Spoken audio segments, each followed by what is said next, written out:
Un nou episod din joculeț. What?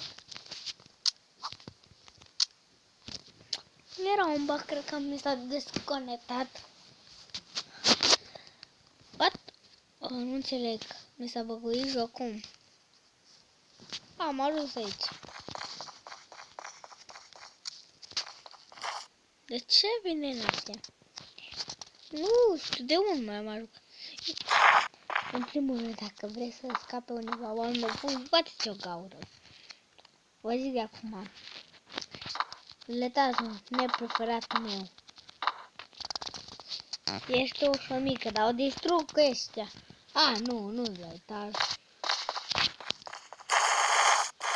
What?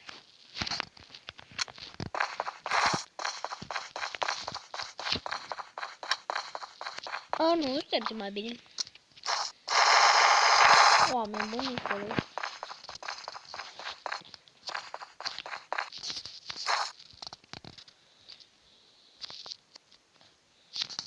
Am urcat la etaj. Unde e mai mică?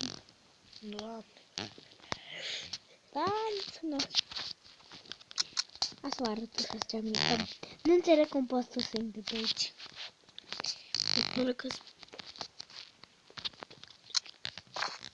Uitați-vă ce mic în jocul. Deci asta atâta trebuie să fie. Și bebelaroare. În casă cu mame, cu bebelaj, mame bun. Și ușa asta e cât China. Balconul meu. Trebuie să-i fac Stai, nu. Așa e mai bine. Asta vreau să fac. Cuțulai cum? Nu vreau să pun. What? Să cum să adăugat ceva nou. Exact acum.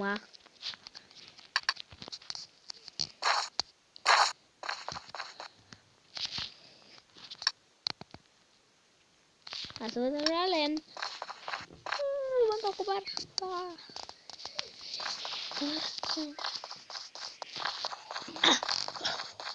2 minute să am. Îmi dă lemn acum, what? Jocul are un update chiar acum. Oameni buni. Uitați-vă. Nu dă cărămine.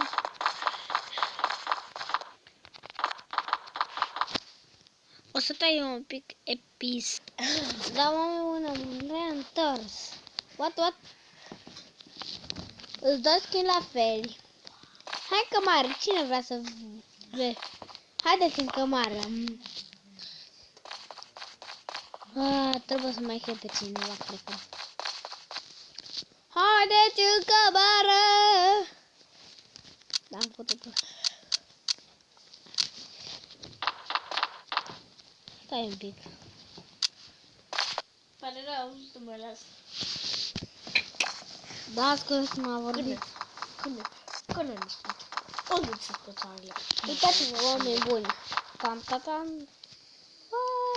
Unde am atât? Unde îs? Alo? Ești pe pământul Marte.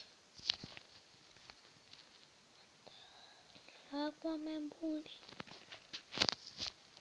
Spre acoperiș. Asta e o primărie dacă nu vreți.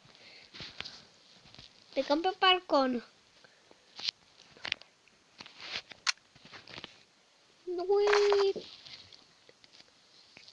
O să tem. Și asta a fost episodul de a. Pa, vă iubesc!